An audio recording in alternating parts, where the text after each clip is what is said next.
Ah, mes amis de Camp Gilgal TV, que Dieu vous bénisse. Que Dieu vous bénisse.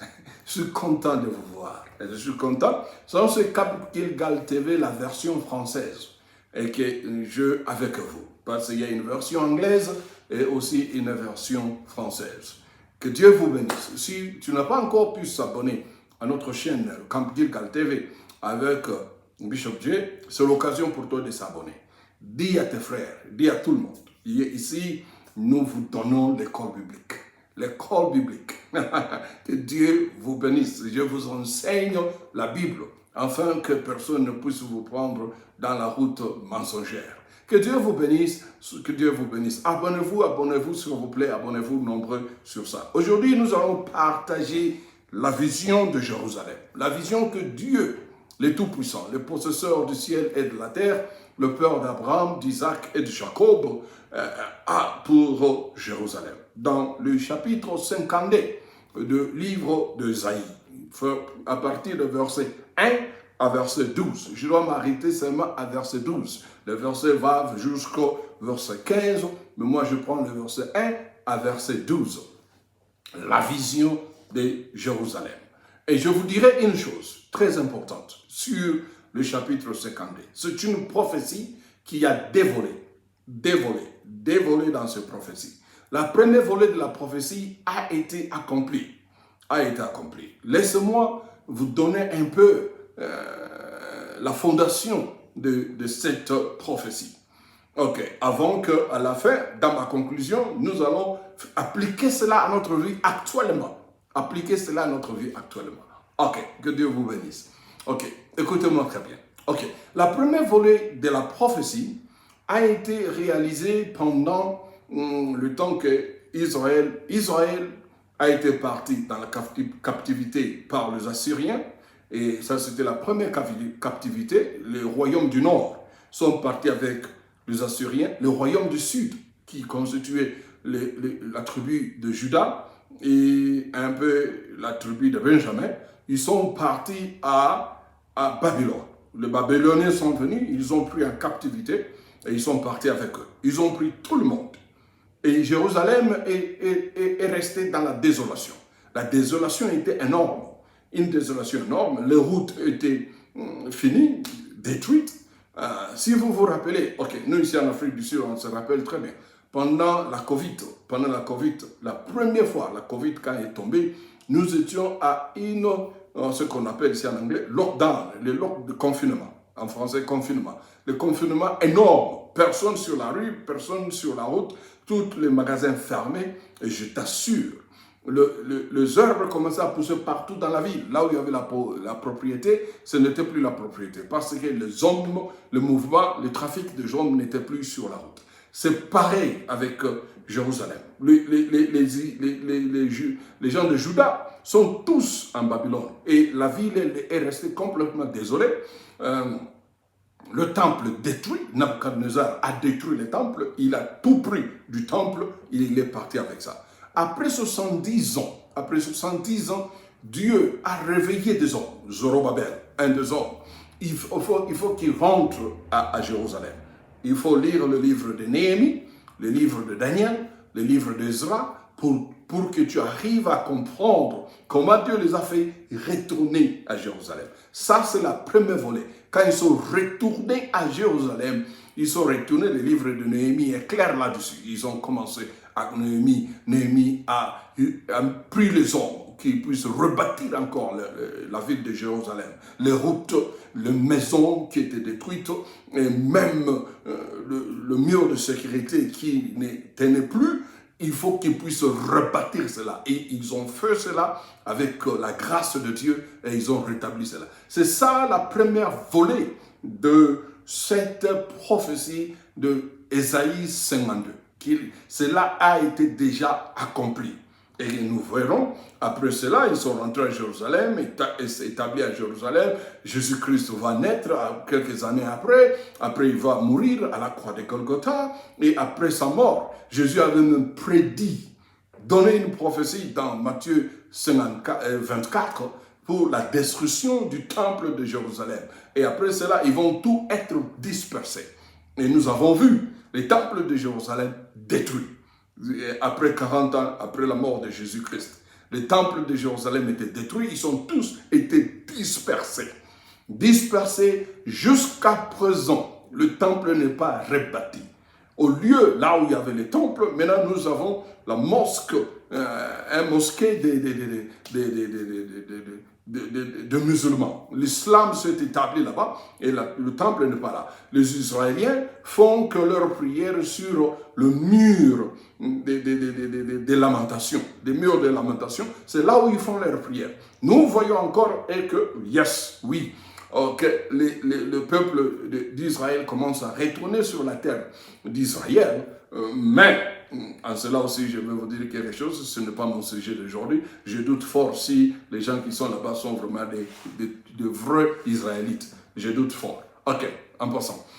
Ils sont rentrés, mais la désolation de la ville est encore immense et est encore énorme. Nous voyons cela. Maintenant, la deuxième volet de l'accomplissement de cette prophétie, il y a les événements qui doivent être vraiment établis.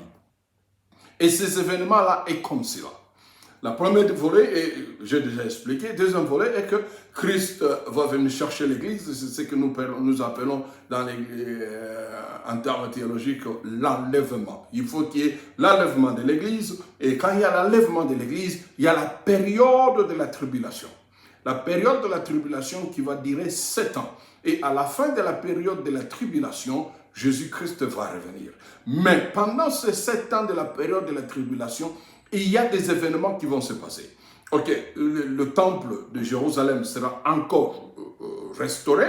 Et enfin, au milieu de 7 ans, le temple sera encore détruit et sera désolé avec l'arrivée de 666, en bref, l'Antichrist, il va venir, faire tout ce qu'il va faire, et à la fin de la tribulation qui durera 7 ans, Jésus va revenir.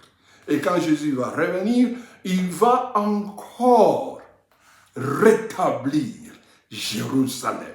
Il va rétablir Jérusalem, c'est pour cela le verset qui dit, le verset 7 qui dit ceci dans Ésaïe 52, s'il vous plaît, le verset 7 qui dit qu'ils sont beaux sur le montagne, le pied de celui qui apporte de bonnes nouvelles, qui publie la paix de celui qui apporte de bonnes nouvelles, qui publie le salut de celui qui dit à Sion.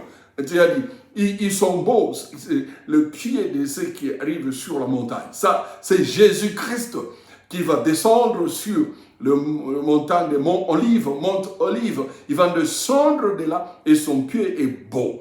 Je connais que Paul a appris, citer ces versets dans le livre de Romains. Dans le livre des Romains, pour ceux qui annoncent l'évangile. Oui, mais l'efficacité et l'accomplissement de ce verset, c'est Jésus-Christ lui-même. Quand il va venir proclamer la paix, après 7 ans de tribulation, il va venir proclamer la paix. Mais vous savez pourquoi le chapitre 52 de la vision de Jérusalem est là. C'est ça, une bonne vision, en disant, et c'est une bonne et meilleure chanson il faut faire sur Jérusalem. Il dit, réveille-toi, ça c'est Ésaïe qui déclare, réveille-toi, rêve ta parure. Sion, c'est les noms je peux dire, les surnoms de Jérusalem. Jérusalem peut être aussi appelée Sion, Salem, la ville de la paix. Jérusalem, réveille-toi, rêve ta parure de Sion, rêve tes habits de fête, rêvez tes habits de fête, Jérusalem, ville sainte, car il n'entrera plus chez toi un incirconcis ni impur. Alléluia. Quand le Seigneur va rentrer dans sa deuxième venue, il va venir comme un roi des rois. Le roi des rois, pour venir régner sur la terre pendant 1000 ans. Et en cela, il est décrit que Jérusalem puisse se réveiller, car Il n'y a aucun incirconcis, un étranger à la loi et au bénéfice de Dieu n'entrera plus à Jérusalem. Oh, que Dieu soit loué, mes amis. Jérusalem maintenant qui a plein des incirconcis, mais plein de tout genre des homosexuels et tous les autres qui sont là-bas. Mais je vous assure, quand le roi des rois va venir, dans sa deuxième venue, il n'entrera pas un étranger ou un impur dans Jérusalem. Ça sera une ville sainte. Il a dit, réveille-toi. En cela, laisse-moi te dire, toi qui dors pour le moment, cette bonne nouvelle est venue vers toi. Réveille-toi, toi qui dors. Réveille-toi, toi qui dors. Toi qui es dans la lamentation, toi qui es dans la souffrance, toi qui es exposé dans toutes ces choses qui ne sont pas bonnes, je t'assure, réveille-toi. Réveille-toi, rêve tes habits de la fête, revêtez les habits de la fête, revêtez, mets tes parfums, mets-toi debout. Il ne faut pas dire, montrer aux hommes que tu n'as rien. Il ne faut pas montrer aux hommes que tu es malheureux. Réveille-toi, réveille-toi, réveille-toi, réveille-toi. Le moment est venu. Oh, dans le verset il dit, secoue ta poussière. Secouer ta poussière, lève-toi, mets-toi sur ton séance, Jérusalem, détache le lien de ton cou, détache le lien de ton cou, que toutes les chaînes qui t'emmerdent dans la pauvreté soient tombées maintenant, dans le nom de Jésus-Christ, toutes les chaînes qui te mettent dans la mendicité puissent tomber maintenant, dans le nom de Jésus-Christ, toutes les chaînes qui te mettent dans la souffrance, dans la maladie, puissent tomber maintenant, dans le nom de Jésus-Christ. Secoue-toi de ta poussière, ne reste pas tout longtemps sur ta poussière, réveille-toi, car Dieu est avec toi, car Dieu est avec toi. J'aimerais terminer avec le verset 12. Lisez cette bonne parole de Dieu dans Ésaïe 52. Oh, c'est terrible, c'est bon. Il dit,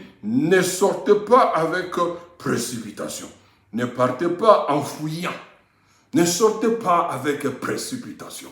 Oh, Congolais et Congolaises, laisse-moi vous dire partout où vous êtes, ne sortez plus en précipitation dans votre pays.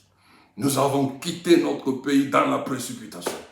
Nous avons quitté notre pays dans la précipitation. Nous avons fui notre pays dans la précipitation. Et les étrangers sont venus s'asseoir dans notre pays. Maintenant, le Seigneur nous dit ceci. Ne sortez pas avec précipitation, ne partez pas en fuyant, car l'Éternel ira devant vous et le Dieu d'Israël fermera votre marche.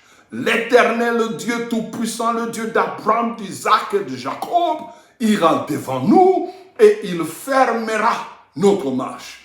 Plus question que les ennemis qui viennent derrière puissent nous empoignarder. On en a marre, on en a assez. Plus question, ils ne viendront plus nous empoignarder et nous ne fuirons jamais notre pays en précipitation, car l'Éternel, notre Dieu, est avec nous. Il vient annoncer la parole de la paix. Oh, réveille-toi, réveille-toi, réveille-toi. Verset 8 qui nous dit ceci. La voix de tes sentinelles retentira. Elle élèvera la voix. Elles poussent ensemble des cris d'allégresse, car de leurs propres yeux, ils voient que l'Éternel ramène Sion. Car de nos propres yeux, nous voyons que Dieu ramène Congo-Kinshasa. Que Dieu vous bénisse. N'oublie pas de s'abonner, car c'était votre serviteur, Bishop.